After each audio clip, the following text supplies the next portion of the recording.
Hello everyone and welcome back to Ash of God's Redemption, and let's just continue where we left off. Which of course means that we are in Opacum with Ake and Hopper Ruli and Coranzon. The giant warrior feels right at home here in a fortress about to be besieged. He can help you navigate the chaos. Alright. You find Ake conversing with some Vandal. He waves a hand as he sees you. Look who's here! It's Paragang, the merchant. He was in Albius when the reaping began. He's now an advisor to Staket Vikti, can you imagine? Rask put in a good word for him. I was just telling Paragang how we met that little fellow and then parted ways. You have to restrain yourself from wincing. Ake doesn't need to know what happened to Rask. Meanwhile, Paragang is looking at you as if he's reading your mind. You nod to him and try to ask something, but Ake interrupts. The big fellow laughs and taps the Vandal on the shoulder. Paragang's gonna arrange our stay and dinner so we won't have to huddle in a barracks. Well, King Trig will arrive shortly. I have to deal with some urgent matters. Paragang follows Ake with his eyes, then turns to you. It is no accident that we met here, my dear book lover. I can see the questions swarming in your head. Ask away. You look at the Vandal warrior turned merchant and see a man who has lost his loved ones. He is also a man gifted with second sight.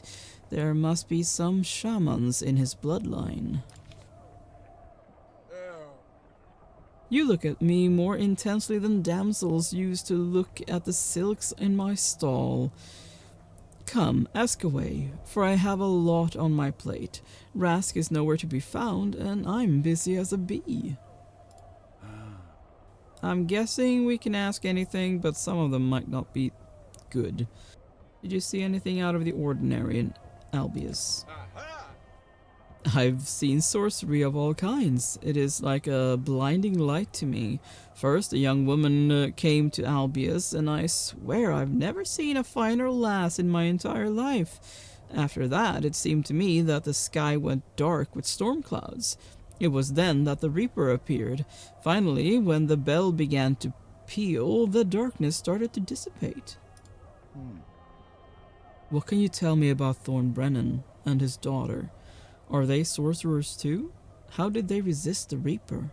Hey. That I cannot say. You can spend all your life cracking nuts, yet break a tooth on just one, or so they say. The Brennans are tough to crack. There is something special about them, but I cannot say what, my friend. Did you flee Albius because of the reaping? You cannot escape the reaping. What unnerved me were the people. Or were they even people? Some wear monsters' skins, others a cardinal's robes. Still others wear regular clothing, just as you do. You can see these things? Did you have shaman ancestors? You saw the Reaper then, but you ran away from the Cardinal, not from the Reaper? Why are you not running away from me? Hey. I'm nothing to the Reaper. He can have us all in one go. The Cardinal, on the other hand, had a personal interest in me. You see, he needed eyewitness accounts of the events in Albius. I'm glad it's not me he's come here for. As for trouble, you bring it onto yourself. Why did you decide to stay in Opacum? It's easier to breathe here. The plague I narrowly escaped in Albius seems to be less potent. Even the Cardinal here is different. I'm nevertheless afraid these blessings won't last. Why is that? And why are you here if they will not last? I see everything, but I cannot explain it all. The darkness thickens. Soon it will engulf Opacum. What lies at its heart is not my concern. I just know that there is nowhere else to run. Everything will be decided here. I can feel it. Yeah, so we've been told. That's it for questions, but there is something I want to tell you. I have bad news for you, Patagang. Your friend Rask has lost his life. Lost it completely and irrevocably. It happened several days ago. I have no desire to speak of it, but you should abandon any hope of ever seeing him again. I knew that Rask had perished the moment it happened. I sensed trouble in him, just like I sense it in you. I'm no sorcerer, of course. I just feel it. I won't prattle on, I promise. No need to draw attention. You see and feel everything. You ran away from the Cardinal, but stayed put when he came to Opacum. You saw trouble in Rask, and Rask is no more. You saw trouble in me, yet still I live. He just said that he's not. But that feels a bit rude to say. And I don't just want to dismiss it, so I guess we go with that one, even though he said he's not a sorcerer. Are you a sorcerer by any chance? Hey. Seeing things doesn't make one a sorcerer. I went for a stroll around the fortress on my first day here. The ruins beneath the men here fascinated me. I don't know whether you looked carefully enough, but there used to be an inscription there. Now it's gone. Why did you not read it when you saw it? Perhaps it was meant for your eyes. That's unlikely. I had shaman ancestors, but I'm not one myself.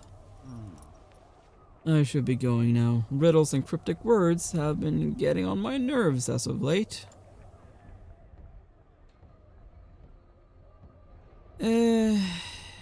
Honestly, I feel like doing that last. Let's go to the men here. The mystery of the lifeless sacred stone is gnawing at your mind. You should have a look at it. From the outside, the fortress looked frozen in frightened expectation, but inside it's abuzz with life. Hundreds, even thousands of soldiers scurry to and fro. Arrows and stones are being hauled onto the walls. Kindling is piled under huge cauldrons filled with slabs of tar. Horses neigh nervously, a baby is crying, clean undergarments are being hung to dry.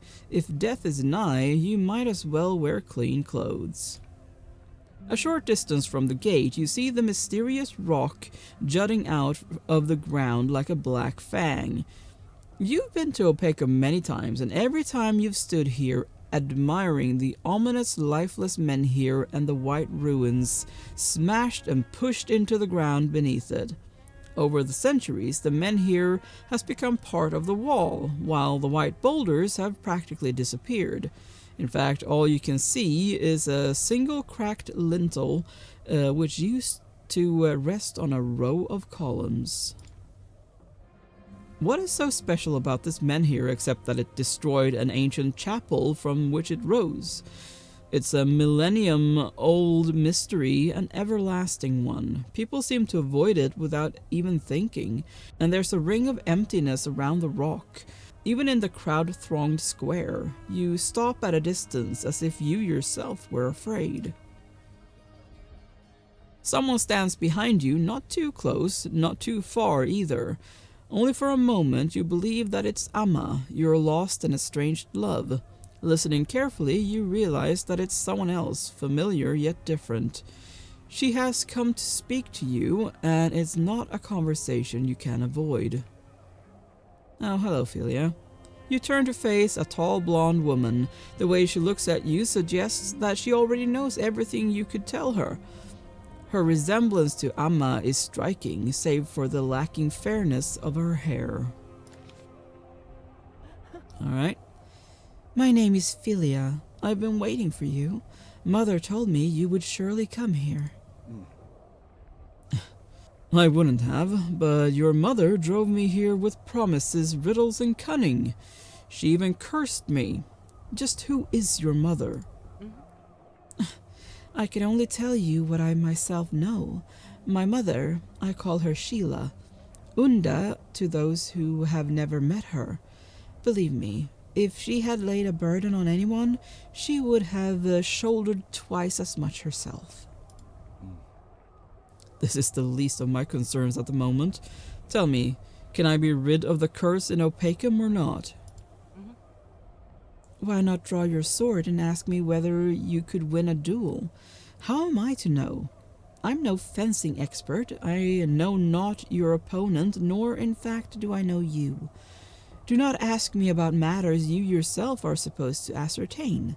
This is not the reason I'm here. Why are you here? Where are my secret words? Are they on the men here? There's nothing. Where's the stone I'm supposed to read? You've come to the right place, Blanche, but you are looking the wrong way. The words you need are on the white stone, which is much more ancient than the men here crushing it. Come closer and you'll see. I've studied the ruins of the ancient chapel 1,000 times, and I've never seen a single word inscribed on them. Who could have done it? The Opacum guards keep a close watch on the men here, even though it's been dead for 1,000 years. Yes, I see an inscription. It wasn't there before. Because you carry misfortune within you? Because you carry misfortune within you. You look dumbfounded. Is there anything else written on the stone? There are more words, but they're enchanted. Seems like a trap to me. You think someone is after you? Don't you know that writing this took more effort than reading it?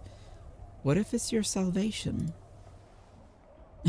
It will require more strength than I have left in me. No, I have no intention of risking my life. As you wish. Perhaps I was taught the art of healing for this very occasion, to keep you from dying here and now. The inscription has already vanished. You've missed your opportunity. At least I still live. I know a thing or two about sorcery, and believe me, there are no kind sorcerers. They are kind to themselves only, and treat all others as a means to an end. That's what you are to your mother, a means to an end. Do you have anything else to say? My message is this. You will find the last words in the very end, or else on the dearest one. Don't ask me to interpret it. I myself don't know what it means. Okay, you will find the last words in the very end, or else on the dearest one. So, dearest one, is that Amma? Think. Won't do me much good now. Should I just clutch my bad hand and pray for a miracle then? I have nothing else to say. You can have your book back. Mother sends it with apologies for borrowing it. Great power is held within, though not in the paper nor the binding. Damnation. Quite the family you've got. If everything gets sorted out, my arm, the reaping, the war, this accursed spell, your mother had better stay out of my sight. It will not just sort itself out, Blanche. We'll talk of this later. Alright. Well, I guess we only have Coronson left. The Cardinal will find you even if you do not announce your presence. Perhaps it's better to leave him be for the moment. Don't really have that choice. Hello, you're called Hopper now, right? Why are you here while Thornbrennan and his daughter are not? Where are they? I followed him to Frigga and looked for his trail on the roads leading to Opacum. I must have outpaced him, but I expect him to arrive by the end of the day, barring any accidents. I hope you are not mistaken, since the Frisian legions are almost here. Though I must say, Thorn will get the rough end of it. He's lucky if he gets off with a stint in the dungeon. Tell me, why are you still in Opacum? The Frisians are approaching. It's not like you to stay in a besieged fortress. Don't make excuses. I know that you consider bravery foolish. Do I look like someone who makes excuses? He who comes on time does not rush. How can I leave Opacum without presenting my compliments to the magnificent King Trig? He will come here, you'll see. I mean, he shouldn't punish Thorn. I mean Trig, because he pardoned him, according to Ho. Are you still mad at Trig? Trig, sorry. I always settle my debts, especially if I owe them to paltry mortals. You owe me, Coronson. Thanks to you, my whole arm has turned black. Tendrils of this darkness are crawling towards my heart. I ask of you, leave King Trig be. Why do you request King Trig? Since when do you take interest in officials? You normally protect the weak and the poor. Consider it my whim. King Trig can be boorish and rash, but giving due credit to Staket Victi, there is no better commander for the fortress. Could it be that you don't want Opacum to endure this siege? It will not end your plans, but I will grant your wish regardless. At least until Opacum falls and blackness consumes your heart. Why did you need Thorn? Need Thorn? What makes you think that? Did I say so? No, I don't really need him. I was just curious. It's not every day that you see someone who could withstand a Reaper. Did you plan to test him yourself? I'd test his daughter, although she, very likely, may have a higher purpose. What are they preparing to do in Opacum? What can you arrange in Opacum? It's a clean place. Isn't that what it's called? As if the lands swept by the reaping were filthy. The Umbra from Frisia did not focus on Opacum for no reason, did they? I cannot speak for them, but I can make conjectures. I believe they mean to wake the dead men here, or something else. If you don't need me anymore, I'd like to take my leave. You may bow to me and leave then. Suddenly, a bell begins to toll over Opacum. The sound is different from what you've heard in Albius. It's ragged and rushed, as if the chimesman is trying to deliver an urgent message. The defenders drop everything they were doing, running errands, toiling to prepare for the siege, and they look up in trepidation. Something must have happened, and it's not the arrival of the Frisians, as soldiers in the bastions are also staring at the bell tower. You look around for someone who could offer an explanation, but all you can see are troubled faces, as ignorant of what is happening as you are. In times of war, the tolling of a bell seldom heralds good news. There is commotion at the southern gate. Several riders enter. They are too few to be reinforcements, yet too numerous to be messengers. You strain your eyes and begin to recognize their faces. You brace yourself for the ill news. Yeah, thought so. The first one you recognize is Shek, the commander of the guard from Ursus. He leaps from his horse and tends to another rider who is wearing a fine cape and whose weapons have the glint of the finest steel. It's Trig, now king. He shoves Shek aside and dismounts on his own. Their journey must have been perilous. You shake your head. This entourage is far too scant for a king. It's definitely not the Jaranan army. Something must have happened in Hyborg. Who is that white-haired woman among the soldiers? It cannot be. It's Amma? What is she doing here? And where did she come from? Staggering, she walks to the men here while you stand rooted to the spot. Once again, something interrupts your brooding and awakens you from your stupor.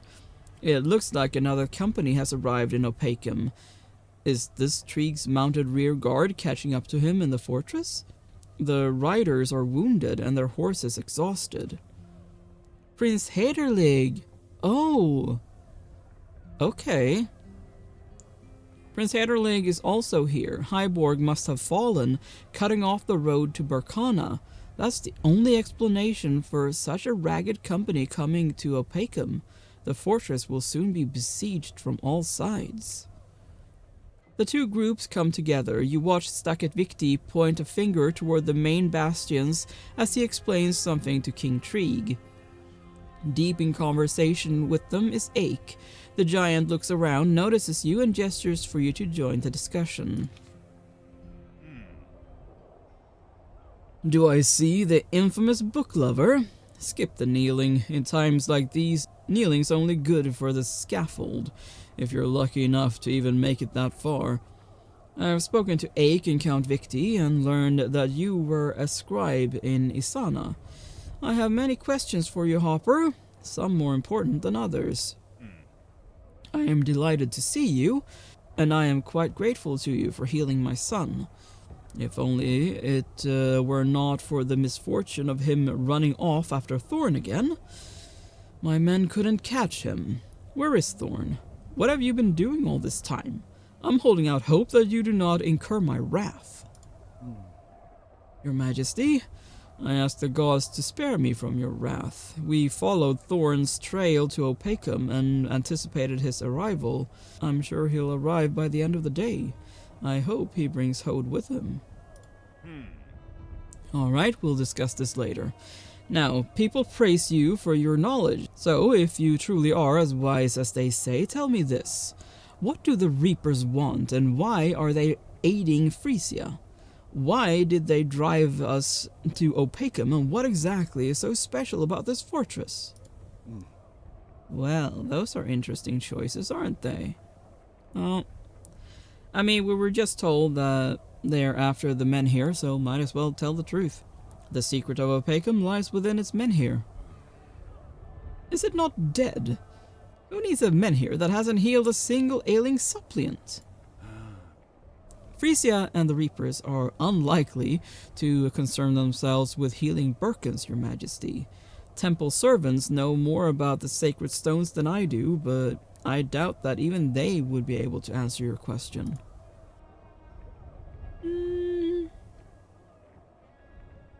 I mean, I think we can go for all of them, but the Reapers wish for Opacum to fall.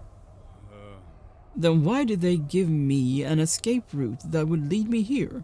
The Reapers did not just split open Hyborg's defenses. It cleared the road to Opacum. I'm asking myself the same question. I'm no Reaper, Your Majesty, but I suspect that he wants you to seek sanctuary in Opacum. The Reapers are not aiding Frisia. That does not seem quite accurate. It's the Berkanan fortresses the Reapers are taking. Berkanan warriors they're setting at each other's throats. How does that not count as aiding Frisia against us in this war? The past has taught us that the Reapers do not aid anyone. They are Berkana's enemies as much as they are Frisia's.